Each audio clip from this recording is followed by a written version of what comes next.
Episode 11 में दिखता है कि नोगुजिन को बेड के नीचे से लीसिन की डायरी मिलती है और उसमें लीसिन ने लिखा होता है कि वो नोगुजिन की तरह एक पॉपुलर इंस्ट्रक्टर बनना चाहती है। तभी नोगुजिन पेज पलट के देखता है और वो हैरान हो जाता है और वो तुरंत वहाँ से भाग जाता है। दरअसल लीसिन ने उस पेज पे लिखा हुआ था कि मुझे ग्लियोब्लास्टोमा है, जो कैंसर का प्रकार है और मैं मर जाऊंगी। नोगुजिन जल्दी से अपनी कार में बैठकर लीसिन के घर की तरफ निकलता है और वो कार में बहुत इमोशनल हो रहा था क्योंकि उसे लग रहा था कि वो लीसिन को खो देगा। और नोगुजिन तुरंत अपने इंस्टीट्यूट में जाता है और वहाँ वो लीसिन को देखता है जो अपना सामान समेट रही होती है और वो खुद से कहता है, मैंने तुम्हें बीमार किया। फिर लीसिन जब नोगुजिन के कैबिन में जाती है तभी नोगुजिन बाहर से आता है और लीसिन का रास्ता रोकता है। वो पूछती है, तुम ऐसा क्यों कर रहे हो? वो कहता है, चलो डेट करते हैं। वो कहती है, क्या आप मेरे साथ मजाक कर रहे हैं? क्या आपको लगता है कि मैं आसानी से इम्प्रेस हो जाऊंगी? आपने मुझे निकाला है, आप ही कैसे कर सकते हैं? क्या आप जानते हैं कि आप मुझे पूरे हफ्ते निराश करते रहे? आप इस तरह से ही रहते हो हमेशा, आपको कोई परवाह नहीं है दूसरे की फीलिंग्स की। आप ऐसा मेरे साथ क्यों कर रहे हो? वो कहता है, देखो कौन कह रहा है, तुमने मेरे साथ ऐसा क्यों किया? वो कहती है, मैंने क्या किया? अच्छा वो पैसा, आपने अपने पैसे की वजह से ऐसा किया। मैंने कहा मैं इसे वापस कर दूँगी, अगर मुझे अपने ऑर्गन्स भेजने पड़े तो मैं वापस करूँगी। वो कहता है, तो इस मामले में मैं तुम्हारा दिल खरीदूँगा, मेरे साथ डेट करो। फिर अगले दिन लीसिन जब अपने घर पर होती है तब वो बाहर जाकर देखती है कि नोगुजिन वहाँ है। वो पूछती है, आप यहाँ क्या कर रहे हो? वो कहता है, हमें एक साथ काम पर जाना चाहिए, तुमको अब जॉब से नहीं निकाला जा रहा है, इसलिए आज से तुम काम पर वापस आओ। लेकिन क्या तुम काम पर जाने के लिए तैयार नहीं हुई? लीसिन कहती है, मैं काम पर नहीं जाना चाहती, आप मुझे नहीं बता सकते। वो कहता है, तुम वो नहीं हो जिसे मैं ऑर्डर कर सकता हूँ, मुझे पता है मैंने तुम्हारा दिल दिखाया है, मुझे माफ़ कर दो, ये मेरी गलती है, मैं ऐसा दोबारा नहीं करूँगा। फिर लीसिन अपने मन में सोचती है कि उसके साथ ज़्यादा अच्छे से पेश मत आओ। वो कहती है, मैं काम पर नहीं जाना चाहती। फिर वो अंदर चले जाती है। इसके बाद नोगुजिन ऑफिस में सोचने लगता है कि लीसिन को कैसे लाया जाए। तब उसे एक आइडिया आता है। वहीं दूसरी तरफ ऑफिस में ओसी वो सभी इंस्ट्रक्टर से कहता है, मुझे पता है कि आप सब नाराज़ हो, मैं नोगुजिन की तरफ से आपसे माफ़ी मांगता हूँ, प्लीज़ काम पर वापस जाएं। क्या हुआ अगर आपको निकाल दिया गया है? ये सुनकर सभी टीचर हैरान हो जाते हैं। मिस मा खड़ी उठकर कहती है, क्या हम सबको निकाल दिया गया है? मुझे विश्वास नहीं हो रहा है कि उसने हमारे साथ ऐसा सलूक किया। वहाँ बैठा ली ब्योम कहता है, हम दुनिया के सामने बेनकाब करेंगे कि कैसे गोटॉप ने अपने कर्मचारियों को धमकाया। फिर वो सभी वहाँ से चले आते हैं और ये सब जानबूझकर ओसी ने किया ताकि सभी इंस्टीट्यूट छोड़ के चले जाएँ। फिर वो सभी हड़ताल पर होते हैं। ली ब्योम मिस मा से पूछता है, क्या हमें हड़ताल जारी रखनी चाहिए? मिस मा कहती है, हमें तब तक जारी रखना होगा जब तक मिस्टर नो माफ़ी न मांगे। वो कहता है, क्या आपको लगता है मिस्टर नो माफ़ी मांगेगा? मुझे नहीं लगता कि वो माफ़ी मांगेगा। तभी उसके पास फ़ोन आता है और वो नोगुजिन का था। तब वो नोगुजिन के कैबिन में जाता है। नोगुजिन उससे कहता है, तुम अकेला आया है ना, इसलिए ऐसी कौन सी शर्तें हैं जो टीचिंग असिस्टेंट चाहता है? ली ब्योम कहता है, हम चाहते हैं कि आप माफ़ी मांगिए। नोगुजिन कहता है, अच्छा ऐसी बात है, मैं आजकल माफ़ी मांगने में अच्छा रहा हूँ, मैं माफ़ी मांगूंगा लेकिन एक शर्त पर, अगर तुम मेरे लिए एक काम करोगे। इसके बाद के सीन में दिखता है कि ली ब्योम वो लीसिन से मिलता है। लीसिन उससे पूछती है, मैं आपकी मदद कैसे कर सकती हूँ? वो लीसिन का हाथ पकड़ के कहता है, प्लीज़ हमारी मदद करो। मिस्टर नो ने कहा कि वो हम सबको बाहर निकाल देगा, केवल आप ही हैं जो हमें बचा सकती हैं, प्लीज़ आप काम पर आएँ। तब मिस्टर नो हमें काम से नहीं निकालेंगे। और वो कहता है, अगर मुझे गोटॉप से निकाल दिया गया तो मैं लोन नहीं चुका पाऊँगा, और मिस्टर जंग ने अभी अभी शादी की है और मिस्टर किम की माँ बीमार है, अगर हमें निकाल दिया गया तो हम बेघर हो जाएंगे, प्लीज़ आप जल्दी से काम पर आओ और हमें बचा लो। इसके बाद के सीन में दिखता है कि नोगुजिन ऑफिस में वेट कर रहा होता है लीसिन के आने का। तभी लीसिन अंदर आ जाती है। वो लीसिन से पूछता है, तुम यहाँ कैसे आई? तुम यहाँ नहीं आने चाहती थी। वो कहती है, तुमने बहुत गंदा खेल खेला है। वो कहता है, मैं बेकार नहीं खेलता, मैं स्मार्ट हूँ, तुम काम पर वापस जाओ, तभी सारे असिस्टेंट काम पर जाएंगे, तुम अभी काम पर आ रही हो है ना? वो कहती है, मेरे पास इस बार टीचिंग असिस्टेंट के पास आने के अलावा कोई और चारा नहीं था, अगर आप दोबारा ऐसा करते हैं तो मैं सच में नौकरी छोड़ दूंगी। वो कहता है, ठीक है। वहीं दूसरी तरफ मिस मा मिस्टर ओसी को बताती है कि नोगुजिन ने सभी स्टाफ से माफ़ी मांग ली है। वो पूछता है, क्या सभी टीचिंग असिस्टेंट वापस आ गए? मिस मा कहती है, हाँ, हम अपनी इच्छा से लौटे, लेकिन हम अभी भी सेटिस्फाई नहीं है। वो पूछता है, उसने अचानक माफ़ी क्यों मांगी? मिस मा कहती है, मिस्टर नो ने उससे पूछा कि टीचिंग असिस्टेंट क्या चाहता है, और मिस्टर ली ने उसे बताया कि हम क्या चाहते हैं। वो कहता है स्टडी गाइड की गणना अब ख़त्म हो गई है। और मिस मा बहुत खुश होती है और वो थैंक यू कहती है और वो कहता है अब से आप मेरी मदद करेंगे। वो कहती है हाँ सर, आप जब भी बुलाएं। वहीं दूसरी तरफ दिखता है कि बैक्सवांग को लीसिन के बारे में शक हो रहा होता है। क्या लीसिन सच में नोगुजिन की मंगेतर है या वो नाटक कर रही है। और वो अपने असिस्टेंट से कहती है कि लीसिन के बारे में सारी जानकारी इकट्ठा करो। वहीं दूसरी तरफ नोगुजिन के इंस्टीट्यूट में नोगुजिन सभी स्टाफ मेंबर से कहता है आज से सभी स्टाफ मेंबर अपना नाश्ता खुद खरीदें। अगर आप अपनी सीट पर बैठे रहे तो आप मोटे हो जाओगे। इन चीज़ों से मेरी लवर के हाथ में दर्द होता है। इसके बाद दिखता है कि लीसिन लंच टाइम में जब अपना खाना खा रही होती है तब नोगुजिन उसकी प्लेट हटाता है और उससे कहता है तला हुआ खाना सेहत के लिए अच्छा नहीं होता, पौष्टिक आहार बहुत ज़रूरी है, तुम ये नहीं खा सकती। फिर वो अपने आदमियों से बहुत सारे डिशेज की प्लेट लीसिन की टेबल पर रखवाता है।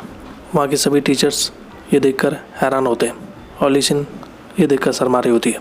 और इसके बाद दिखता है कि लीसिन जब कुछ बुक्स उठा कर ले जा रही होती है तभी नोगुजिन आकर उन बुक्स को खुद उठाता है और वो कहता है मैंने तुमसे कहा था कि तुम भारी चीज़ें मत उठाओ।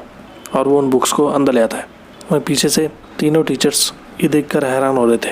गोंगी कहता है ये मेरी पत्नी की याद दिलाता है। मिस ली कहती है अब ये क्लियर हो गया है कि मिस ली एक हफ्ते से काम पर क्यों नहीं आई। और उन तीनों को लगता है कि लीसिन प्रेग्नेंट है। इसके बाद वो तीनों जाकर लीसिन को कॉन्ग्रेचुलेसन करते हैं। लीसिन को समझ नहीं आ रहा होता है कि ये बधाई क्यों दे रहे हैं। फिर किम चाबे एक गिफ्ट देता है लीसिन को और लीसिन उसके अंदर देखती है, उसके अंदर एक दवाई होती है। किम चाबे कहता है मेरी वाइफ ने मुझे ये रिकमेंड किया था, इसे सीक्रेट रखें। मिस ली कहती है मैं हैरान थी कि आप एक हफ्ते से क्यों नहीं आई। और वो लीसिन के पेट की तरफ इशारा करती है। लीसिन कहती है ऐसा कुछ भी नहीं है। मिस ली कहती है चिंता मत करो, केवल हम जानते हैं, हम इसे सीक्रेट रखेंगे। लीसिन चिल्लाकर कहती है ये सच नहीं है। फिर वो तीनों चुप हुए थे। इसके बाद के सीन में दिखता है कि लीसिन जाकर नोगुजिन को वो दवाई देती है। नोगुजिन कहता है ये क्या है। वो कहती है ये प्रेग्नेंट वुमेन के लिए सप्लीमेंट है, इंस्ट्रक्टर्स ने मुझे ये दवाई दी, उन्हें लगता है कि मैं प्रेग्नेंट हूँ। नोगुजिन ये सुनकर हंसने लगता है। वो कहती है कि आपको ये मजाक लग रहा है क्योंकि आपने टीचिंग असिस्टेंट से कहा था कि अपना नाश्ता खुद खरीदें। आपने मेरे लिए चीज़ें उठाई और मेरे लिए खाना सर्व किया। उन्होंने इस चीज़ को गलत समझ लिया। वो कहता है अगर हम सच में लव करते हैं तो तुम दोषी महसूस नहीं करोगी। हम कब से डेटिंग करना शुरू कर सकते हैं, चलो एक साथ डिनर करते हैं। वहीं दूसरी तरफ घर पे चौक के सूर से पूछती है तुम अब क्या करना चाहते हो, तुमने स्कूल क्यों छोड़ दिया। वो कहता है मैं तुम्हारी थिएटर कंपनी में शामिल हो जाऊंगा। और चौक के उसे चिकन खिला रही होती है। वहीं नोगुजिन लीसिन के पीछे आता है। लीसिन कहती है आप ऐसा करने में इतने व्यस्त क्यों हो। वो कहता है तुम्हारी क्या राय है, मैं तुम्हें बताऊंगा अगर तुम डेट करोगे मुझे, चलो डेट करते हैं। इसके बाद के सीन में दिखता है कि लीसिन घर पर आती है और वो सूर से कहती है तुम यहाँ क्या कर रहे हो। वो कहता है मैं आपसे यहीं रहूँगा। वो पूछती है क्यों। वो कहता है मैंने स्कूल छोड़ दिया। वो पूछती है तुम क्या कर रहे हो। वो कहता है तुमने मुझे ये करने के लिए कहा। वो उसे मारकर कहती है मैंने ऐसा कब कहा। वो कहता है तुमने मेरे स्कूल में आकर ये कहा। वो कहती है मैंने ऐसा नहीं कहा कि तुम स्कूल छोड़ दो, क्या तुम पागल हो। और वो उसे तकिए से मारने लगती है। फिर सू घर से बाहर चला जाता है। सू जब बाहर पर होता है तभी नोगुजिन उसको दीवार पर धकेलता है और उससे पूछता है तुम कौन हो, तुम यहाँ क्या कर रहे हो। सू कहता है वो मेरी बहन है। तभी नोगुजिन उसका चेहरा देखता है। सू कहता है तुम वही आदमी हो ना जो नोगुजिन की तरह दिखता है। इसके बाद सू जब अंदर आता है तब लीसिन गुस्से में बोतल से पानी फेंकती है, लेकिन वो पानी जाकर नोगुजिन के चेहरे पर गिरता है। इसके बाद लीसिन नोगुजिन से माफ़ी मांगती है और उसका चेहरा साफ करती है। जब लीसिन और नोगुजिन बात कर ही रहे होते हैं तभी सू भागते हुए उनके कमरे में आता है और पीछे छुप जाता है। तभी लीसिन के अंकल और पिता लीसिन और नोगुजिन को साथ में देखते हैं और लीसिन और नोगुजिन उनको देखकर हैरान होते हैं। इसके बाद लीसिन और नोगुजिन उनके सामने बैठते हैं। नोगुजिन कहता है आपको गलतफहमी हुई है। लीसिन कहती है जो आप सोच रहे हो वैसा नहीं है। लीसिन के पिता कहते हैं कि आप दोनों एक साथ नहीं रहते। वो दोनों कहते हैं नहीं। लीसिन के पिता कहते हैं क्यों नहीं, अगर तुम दोनों साथ नहीं रहोगे तो तुम्हारा बच्चा कैसे जन्मेगा। ये सुनकर लीसिन और नोगुजिन हैरान हो जाते हैं। इसके बाद वो सभी खाना खाते हैं। फिर खाना खाने के बाद नोगुजिन लीसिन के परिवार के साथ नीचे ज़मीन पर सोता है। फिर रात को लीसिन और नोगुजिन दोनों चैट करते हैं। फिर सुबह होती है तो लीसिन के पिता नोगुजिन को उठाते हैं और अपने साथ चलने के लिए कहते हैं। फिर रेस्टोरेंट में नोगुजिन और लीसिन के पिता नाश्ता करते हैं। लीसिन के पिता उससे कहते हैं मैं तुम्हें पसंद करता हूँ, उस दिन से जिस दिन तुम मेरे घर पर आए थे पहली बार। इसके बाद नोगुजिन कहता है मैं आपकी बेटी की रक्षा करूँगा, मैं उसे कभी नहीं छोड़ूंगा। इसके बाद दिखता है कि लीसिन घर के बाहर नोगुजिन को ढूंढ रही होती है। तभी वो देखती है कि नोगुजिन और उसके डैड साथ में आ रहे होते हैं बातें करते हुए। इसके बाद के सीन में दिखता है कि बैक्शांग को ओसी का फ़ोन आता है और ओसी बैक्शांग को मिलने के लिए बुलाता है। फिर रात को दोनों एक बार में जाते हैं और वहाँ ओसी बैक्शांग से कहता है, नोगुजिन जब भी नशे में होता है तब वो तुम्हारी बातें करता है। मुझे नोगुजिन की चिंता है। मैं लीसिन को नोगुजिन से दूर करना चाहता हूँ, लेकिन मैं नहीं चाहता कि वो फिर से बीमार हो जाए। मैं नोगुजिन को ये कैसे बता सकता हूँ कि लीसिन पैसों के लिए उसकी मंगेतर बनी हुई है। बैक्शांग कहती है, क्या ये सच है? हमें लीसिन को तुरंत उससे दूर करना चाहिए, इससे पहले कि वो करीब आए।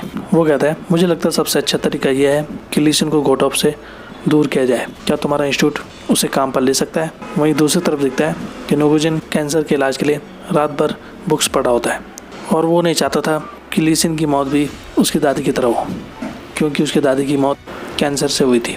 फिर अगले दिन लीसिन जब ऑफिस में जाती है तब वो नोटिस देखती है जिसमें नए इंस्ट्रक्टर्स की भर्ती हो रही थी और लीसिन खुश रहती है। इसके बाद लीसिन फॉर्म भरने की कोशिश करती है, लेकिन उसमें लिखा हुआ आता है कि आप एप्लीकेबल नहीं है। लीसिन ये देखकर हैरान होती है। इसके बाद वो ऑफिस में जाती है और एक आदमी से इसके बारे में पूछती है। वो आदमी कहता है, आप इसके लिए अप्लाई नहीं कर सकती। वो पूछती है, क्यों नहीं? वो कहता है, मिस्टर नो ने आपको कैंडिडेट लिस्ट से हटा दिया है। लीसिन ये सुनकर हैरान होती है।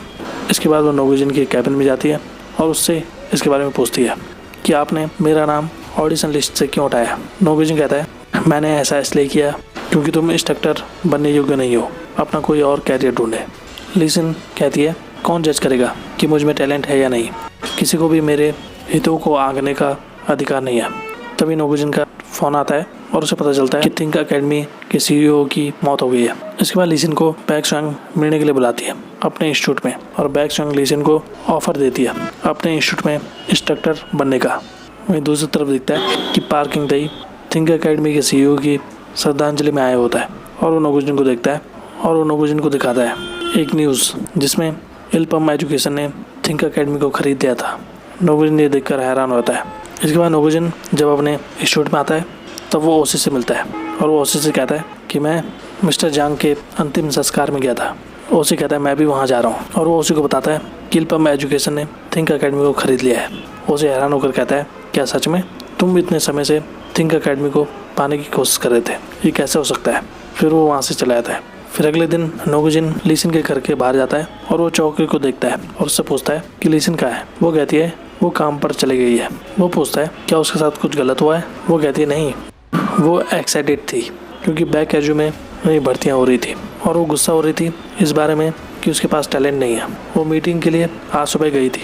इसके बाद देखता है कि लीसिन जब ऑफिस में होती है वो नोगुजिन के कैबिन में जाकर देखती है कि नोगुजिन वहाँ नहीं होता और नोगुजिन ने बोर्ड पर लिखा होता है कि इसे साफ़ करो। फिर लीसिन बोर्ड पर लिखी हुई चीज़ों को साफ़ करने लगती है। तभी लीसिन का सीढ़ी से पैर फिसलता है और तभी नोगुजिन आकर उसे पकड़ लेता है। नोगुजिन कहता है, तुम बेवकूफ़ हो। क्या तुम्हें पता है मैंने तुम्हें इंटरव्यू देने से क्यों मना किया? क्योंकि अगर तुम इंस्ट्रक्टर बनोगी तो तुम मुझसे हमेशा के लिए दूर हो जाओगी। इसलिए मैं नहीं चाहता कि तुम मुझसे दूर रहो। मैं तुम्हारे बिना बेचैनी महसूस करता हूँ। मैं चाहता हूँ तुम हमेशा मेरे साथ रहो। मैं तुम्हें पसंद करता हूँ।